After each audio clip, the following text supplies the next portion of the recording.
सोते वक्त हमारे बॉडी और माइंड में बहुत सारी इंटरेस्टिंग चीज़ें होती है। नींद सिर्फ आराम का टाइम नहीं होता, बल्कि ये एक एक्टिव प्रोसेस है जिसमें हमारे बॉडी रिपेयर होता है और हमारा दिमाग ऑर्गेनाइज होता है। तो चलो डिटेल में समझते हैं कि सोते वक्त हमारे साथ क्या क्या होता है। पहली बात, बॉडी का टेम्परेचर कम होता है। जब हम सो जाते हैं तो हमारे बॉडी का टेम्परेचर थोड़ा कम हो जाता है। ये बॉडी की एनर्जी को बचाने और आराम देने में मदद करता है। इस प्रोसेस को थर्मो रेगुलेशन कहते हैं। बॉडी का टेम्परेचर कम होने के कारण हमारा मेटाबॉलिज्म स्लो हो जाता है ताकि हमारा बॉडी रेस्ट कर सके। दूसरा है, दिमाग की मेमोरी ऑर्गेनाइज होती है। नींद के टाइम हमारा दिमाग पूरे दिन के इन्फॉर्मेशन को प्रोसेस करता है और डिसाइड करता है कि कौन सी चीज़ को याद रखना है और कौन सी चीज़ को डिलीट करनी है। इस प्रोसेस को मेमोरी कंसोलिडेशन कहते हैं। इसलिए अगर हम कुछ नया सीखते हैं रात को सोने से पहले, तो वो इन्फॉर्मेशन ज़्यादा अच्छे से हमारे दिमाग में स्टोर होती है। तीसरा है, मसल्स रिलैक्स होती है। हमारा मसल्स जो दिन भर काम करते रहते हैं वो नींद के टाइम रिलैक्स हो जाते हैं। स्पेशली एक स्टेज आती है जिसे REM स्लीप कहते हैं, रैपिड आई मूवमेंट स्लीप कहते हैं। इस स्टेज में हमारी आंखें बहुत तेज़ी से ऐसे मूवमेंट कर रही होती है जब हम सपने देख रहे होते हैं। या मुझे मत मारो, प्लीज प्लीज मुझे मत मारो, मेरे करीब मत आओ, मेरे करीब मत आओ। ये तब होता है जब हम सपने देख रहे होते हैं और इस स्टेज में हमारा मसल्स एकदम रिलैक्स्ड होता है, बिल्कुल रिलैक्स्ड, जैसे कि टेम्पररीली पैरालाइज्ड हो जाती है। और ये इसलिए होता है ताकि हम सपने के एक्शंस को फिजिकली फॉलो ना करें, जो कि अच्छी बात है। अगर हम सपने के एक्शंस को फिजिकली फॉलो करें तो पता नहीं हम कहाँ से कूद जाएंगे और किसको मार देंगे यार, कुछ भी हो सकता है, समझ रहे हो ना। जो टेम्परली पैरालाइज्ड होता है हमारा मसल, जो रिलैक्स्ड होता है वो अच्छे के लिए होता है, वो अच्छी बात है। चौथा पॉइंट है, हार्मोन्स रिलीज होते हैं। रात को सोते वक्त हमारे बॉडी में इम्पोर्टेंट हार्मोन्स रिलीज होते हैं, जैसे ग्रोथ हार्मोन्स। ये हार्मोन्स बच्चों के लिए स्पेशली बहुत ज़रूरी है क्योंकि इससे उनका फिजिकल डेवलपमेंट होता है। बड़ों में भी ये हार्मोन्स मसल रिपेयर और टिश्यू ग्रोथ में मदद करता है।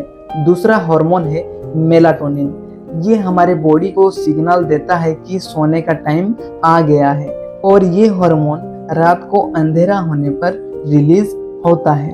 तीसरा हार्मोन जो है वो सुबह के वक्त रिलीज होता है, वो है कोर्टिसोल।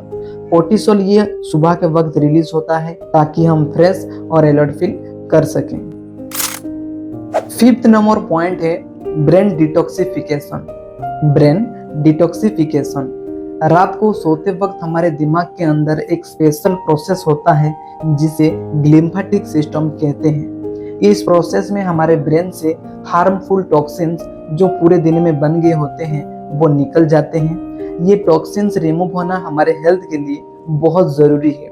अगर ये एक्यूमुलेट हो गए तो हमारे दिमाग के प्रॉब्लम्स जैसे अल्जाइमर्स का रिस्क बढ़ सकता है। तो ये टॉक्सिन्स रिमूव होना बहुत ज़रूरी है और इसके लिए हमको रात को अच्छे से नींद लेना चाहिए, क्योंकि सोते वक्त हमारे ब्रेन में डिटॉक्सिफिकेशन भी होता है। सिक्स्थ नंबर पॉइंट, सपने देखना, जो हम ऑलरेडी बात कर चुके हैं। सोते वक्त हमारे दिमाग का एक इंटरेस्टिंग फेज होता है जिसमें हम सपने देखते हैं और सपने हम अक्सर REM स्लीप के दौरान देखते हैं, जिसमें हमारा दिमाग सबसे ज़्यादा एक्टिव होता है और हमारा बॉडी पैरालाइज्ड हो जाती है। सपने हमेशा क्लियर नहीं होते, लेकिन उनका कुछ ना कुछ कनेक्शंस हमारे थॉट्स, मेमोरीज या इमोशंस के साथ होता है। सेवेंथ नंबर पॉइंट है, हार्ट रेट और ब्रीदिंग स्लो होता है। जैसे जैसे हम डीप स्लीप में एंटर करते हैं तो हमारा हार्ट रेट और ब्रीदिंग स्लो हो जाता है। ये इसलिए होता है ताकि हमारा बॉडी पूरा आराम कर सके और एनर्जी सेव कर सके। लेकिन REM स्टेज में कभी कभी हार्ट रेट और ब्रीदिंग इरेगुलर भी हो सकती है, क्योंकि उस टाइम हम सपने देख रहे होते हैं और हमारा दिमाग सबसे ज़्यादा एक्टिव होता है इसलिए। लेकिन जब हम सपने नहीं देख रहे होते हैं तो तब हमारा हार्ट रेट और ब्रीदिंग स्लो हो जाता है। 8th नंबर पॉइंट है इम्यून सिस्टम स्ट्रॉन्ग होता है। जब हम नींद में होते हैं तो हमारा बॉडी इम्यून सेल्स को रिपेयर और रीजनरेट करती है। इसका मतलब ये है अगर हम अच्छे से सोएंगे तो हमारा बॉडी इन्फेक्शंस और बीमारियों से लड़ने में ज़्यादा एफिशिएंट होगी, क्योंकि स्लीप से हमारे इम्यून सिस्टम को स्ट्रेंथ मिलती है। क्या मिलती है? स्ट्रेंथ मिलती है। अब बात करते हैं 9वें पॉइंट की। 9th number point sleep cycles होती है। नींद सिर्फ एक जैसी नहीं होती बल्कि ये स्लीप साइकिल्स में होती है और हर साइकिल लगभग 90 मिनट्स का होता है और इसमें अलग अलग स्टेजेस होती है। NREM sleep, non rapid eye movement sleep, इसमें 3 स्टेजेस होती है जिसमें हम ग्रेजुअली डीप स्लीप में चलते जाते हैं। और दूसरा है REM sleep, rapid eye movement sleep, जिसके बारे में मैं ऑलरेडी बात कर चुका हूँ, जिसमें हम सपने देखते हैं और हमारा दिमाग बहुत ज़्यादा एक्टिव होता है और इस स्टेज में हम दिन भर में जो भी कुछ एक्सपीरियंस किया होता है वो प्रोसेस होता है। अब बात करते हैं 10th नंबर पॉइंट की, रिपेयर एंड रीजेनरेशन। बॉडी के टिश्यूज और सेल्स को रिपेयर करने का काम भी रात को सोते वक्त होता है। जो डैमेजेस दिन भर के एक्टिविटीज से होते हैं वो बॉडी नींद के दौरान रिपेयर करती है। इसलिए प्रॉपर नींद लेना बहुत ज़रूरी होता है ताकि बॉडी अपने आप को रिस्टोर कर सके। जैसा कि बहुत सारे लोग समझते हैं कि रात को सोते वक्त हमारा बॉडी रेस्ट कर रहा होता है, जबकि ऐसा नहीं है, बल्कि हमारा बॉडी और ज़्यादा एक्टिव रहता है, रिपेयर करते हुए, हमारे दिमाग को ऑर्गेनाइज करते हुए और हमको नेक्स्ट डे के लिए रेडी करते हुए। तो इसलिए हमको प्रॉपर और अच्छी क्वालिटी का नींद लेना बहुत ज़्यादा ज़रूरी होता है, क्योंकि इससे हम फिजिकली और मेंटली हेल्दी रहते हैं। ये प्रोसेस इतना कॉम्प्लेक्स और इतना फैसिनेटिंग है कि हम जैसे जैसे समझते हैं वैसे वैसे नींद की इम्पोर्टेंट और बढ़ जाती है। आई होप कि आपको ये वीडियो इन्फॉर्मेटिव लगी होगी।